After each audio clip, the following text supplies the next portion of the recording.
शरीर संपदा कमावत शरीराचं सौष्ठव वाढवण्यासाठी अनेक तरुण मेहनत घेतात.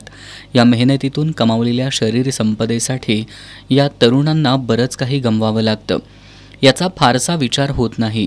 शरीर सौष्ठवपट्टू म्हणून नाव कमवण्यासाठी शास्त्रशुद्ध आणि शिस्तबद्ध व्यायामाबरोबरच आहाराची काळजी घ्यावी लागते. त्यामुळे शरीर सौष्ठवपट्टू म्हणून राष्ट्रीय आणि आंतरराष्ट्रीय पातळीवर नाव कमावणं म्हणजे एक तपश्चर्या असते.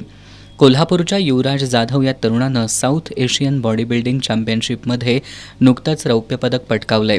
युवराजनं तर वयाच्या 6व्या वर्षापासूनच या तपश्चर्येला सुरुवात केली आहे. अर्नॉल्डसारख्या बिल्डरचे फोटो पाहून आणि आपले वडील प्रकाश जाधव यांना रोल मॉडेल मानत आपली सुद्धा शरीर संपदा अशी असायला हवी हे स्वप्न डोळ्यात ठेवून युवराज जाधव प्रयत्न करत राहिला. युवराज अवघे 2 महिने सराव करून 2016मध्ये शिवाजी विद्यापीठाच्या स्पर्धेत 55 किलो वजन गटात सुवर्णपदक पटकावलं.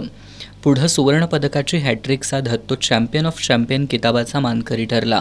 2019मध्ये कोच राजेश वडाम यांच्या रत्नपारखी नजरेनं युवराजला हेरलं आणि त्याच्या या क्षेत्रातील यशस्वी प्रवासाला एक चांगलं वळण मिळालं. बिल्डिंग असं कधीच नव्हतं. एक चांगली बॉडी पाहिजे, त्या हिरोसारखी बॉडी पाहिजे ज्याला आपण लहानपणी बघितलं होतं. आपल्या पप्पांसारखी आपली बॉडी झाली पाहिजे, हे पण डोक्यात घेऊन मग ॲक्च्युली हा प्रवास चालू झाला. गेल्या 2 महिन्यात ती कॉम्पिटिशन झाली आणि 55 किलो वजनी गटात मी गोल्ड मेडल घेतलं होतं. तिथून पुढे लगेच 2 ते 3 दिवसात ज्युनियर कोल्हापूर श्री झाली, त्यात पण मी मेडल घेतलं होतं. मग असं वाटलं की बहुतेक आपण ह्यासाठीच बनलेलो आहे. मग ह्याला फुल फ्लेज लक्ष द्यायला चालू केलं. मग सायमल्टेनियसली इंजिनिअरिंग पूर्ण करत करत बॉडी बिल्डिंग करतच होतो. तसं 2019ला जसं लोकल कॉम्पिटिशन खेळायला चालू केलं होतं, तिथे राजेश वडाम सर भेटले आणि त्यांनी सांगितलं की तुझी बॉडी खरंच खूप चांगली आहे. तू जर प्रोफेशनली याच्यात करणार असेल तर वडिलांना घेऊन माझ्याकडे ये. आणि सांगायची गोष्ट अशी की मी इंजिनिअरिंगमध्ये फर्स्ट क्लास डिस्टिंक्शन पासआउट आहे आणि माझं ऑलरेडी कॅम्पस सिलेक्शन झालं होतं एक IT कंपनीमध्ये.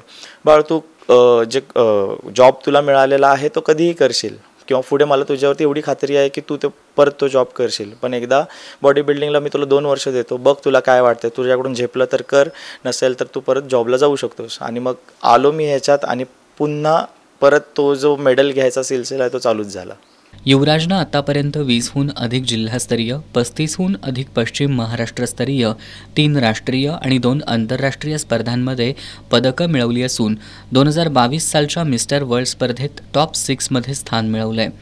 बॉडी बिल्डिंगबरोबरच युवराजनं शैक्षणिक क्षेत्रातही चांगलं यश मिळवलं आहे. इलेक्ट्रिकल इंजिनिअरिंगमध्ये MTech झालेल्या युवराजसमोर करिअर नेमकं कशात करायचं असा प्रश्न निर्माण झाला. त्यावेळी घरच्यांनी त्याला साथ दिली.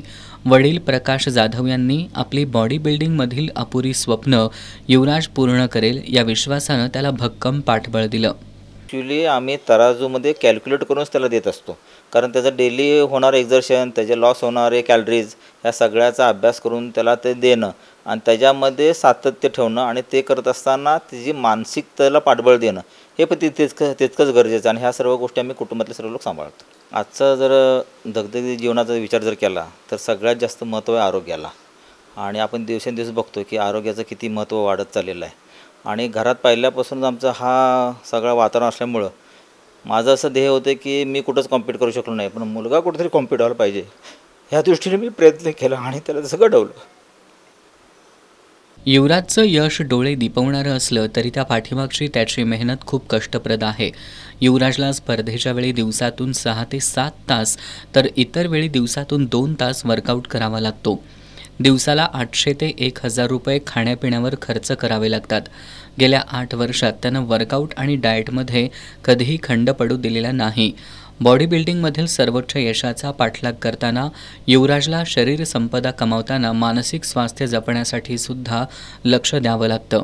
आपण रोपटं आहे, आपण कुंडीत लावलेलं एक रोपटं आहे, तर बॉडी बिल्डिंग हे अख्खं झाड आहे मोठं. सांगितलं की 8 वर्ष, हा 8 वर्ष मी जर विचार केले तर खूप मोठा प्रवास आहे तो. कारण की तुम्हाला एक सोशल लाईफ राहत नाही.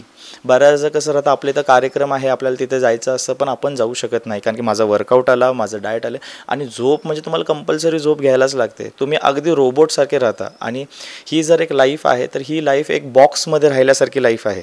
त्या बॉक्सच्या पलीकडे तुम्हाला काही नाही. हे स्वतःच्या भोवती स्वतः करून घेतलेलं जेल असतं, कारण की तुम्हाला स्पेसिफिक तेच खायचं. आता मला गोड फार आवडतं, मला पुरणपोळ्या आवडतात आणि एखाद्या वेळेस घरात एखाद्या सणावाराला पुरणपोळी चालली असेल घरात तर घमघमाट पूर्ण सुटलेला असतो, पण तुम्हाला तुमच्या मनावरती ताबा ठेवायला लागतो की तुम्हाला नाही खायचं आहे. या सगळ्या गोष्टी आल्या. वर्कआउटमध्ये जर बघायला गेलं तर बऱ्याचदा तुम्हाला, आता मी डेडलिफ्ट म्हणून एक प्रकार आहे एक्सरसाइजचा, तो डेडलिफ्ट मी 200 किलो डेडलिफ्ट मारतो. मग बऱ्याचदा आपल्याला हे माहिती असतं की तो वर्कआउट करताना माझं पूर्ण बॉडीची स्ट्रेंथ जाणार आहे, मी पूर्ण मसल तुटणार आहे. तर ह्याच्या एवढा माइंडला तुम्हाला स्ट्रॉंग करण्यासारखा गेम कुठलाच नाही आहे. कारण की एखाद्या वेळेस विचार करा की एखाद्या कोणी आपल्याला फटका मारून गेला तर आपल्याला दुखतं, पण इथे तुम्हाला माहिती आहे की हे तुम्हाला दुखणार आहे तरी पण तुम्हाला ते करायचं आहे, कारण की त्याच्या पुढे तुम्हाला ग्रोथ दिसते. त्यामुळे भरपूर कष्ट आहेत. आणि एखाद्याला असंच बोलून जातो काय ते पावडर खाऊन बॉडी केली असेल, तर ते तसं नाही आहे. मी आज इथे बसून मी तुम्हाला कुणालाही चॅलेंज करू शकतो की तुमचा एक वर्षाचा पावडरचा खर्च मी करतो, फक्त बसा पावडर खावा आणि बघा, मला सांगा की बॉडी होते का. ते तसं नाही आहे. त्याच्या मागची स्टोरी भरपूर वेगळी आहे. युवराज फिटनेस बरोबरच स्पोर्ट्स न्यूट्रिशनिस्ट, स्ट्रेंथ अँड कंडिशनिंगमध्ये जागतिक स्तरावरील मान्यताप्राप्त कोचसुद्धा आहे. बॉडी बिल्डिंगबद्दल तरुणांमध्ये सध्या मोठी क्रेज आहे, परंतु अनेकदा कमी कालावधीत यश मिळवण्याच्या मागं धावताना तरुणांची फसगत होते. अनेकदा तरुण चुकीच्या मार्गांचा अवलंब करतात. अशा तरुणांना युवराज सावध करतो. आजकाल तरुण पिढी येते आणि सगळ्यांना आपल्याला माहिती की आपण सगळ्यात पहिली गोष्ट जर काय करतो तर गुगल किंवा यूट्यूब करतो. मग तिथे आपण बघतो की तो एखाद्या वेळेस काहीतरी गोष्ट सांगतो, पण ती त्याच्या पॉईंट ऑफ व्ह्यूने जरी बरोबर असली तरी आज मी सर्टिफिकेशन घेताना आम्हाला ह्या सगळ्या गोष्टी माहिती आहेत की प्रत्येकाची बॉडी वेगळी आहे आणि प्रत्येकाचा बॉडीला लागणारी गोष्ट वेगळी आहे.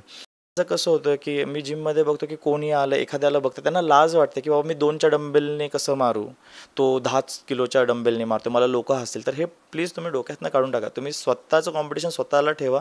इतरांना कंपेअर करायला गेलं तर पुढे जाऊन तुम्हाला इंजुरी ही नक्कीच होऊ शकते. त्यामुळे ह्या सगळ्या गोष्टींपासून वाचायचं असेल तर तिथे जो प्रशिक्षक असेल, तिथे जे माणसं असतील, जे ट्रेनर असतील, तर त्यांच्याशी बोला. ते तुम्हाला प्रॉपरली गाईड करतील. अगदी डाएट पण तसंच आहे. डाएटच्या बाबतीत पण तो हे खातो म्हणून मी हे खातो असं नाही आहे. एखाद्या वेळेस माझ्या खिशात पैसे नसतील, मी बदाम घ्यायचे पैसे नसेल तर मी चणे खाईन. तर ह्या गोष्टीकडे विचार करा. बऱ्याचदा आपण काय होतं की माझ्याकडे बदाम घ्यायचे पैसे नाही, त्यापेक्षा मी काय करतच नाही. असं नका करू. जे आपल्याला सोयीस्कर आहे, जे आपल्याला आपल्या बजेटमध्ये बसतं आहे, जे आपल्याला डेली लाईफमध्ये जमते त्या गोष्टी करा. युवराज आत्तापर्यंतच्या आपल्या यशाचं श्रेय स्वतःच्या मेहनतीसह कुटुंबीय, मित्र आणि त्याला प्रोत्साहित करणारे कोल्हापूरकर यांना देतो. मिस्टर वर्ल्ड किताब पटकावण्यासाठी तो जीवतोड मेहनत घेतोय. कॉम्पिटेटिव्ह बॉडी बिल्डिंग हे कधी स्वप्न नव्हतं, पण जसं ते चालू झालं तसं आत्ता अजून पुढे जायचं असं चाललेलं आहे.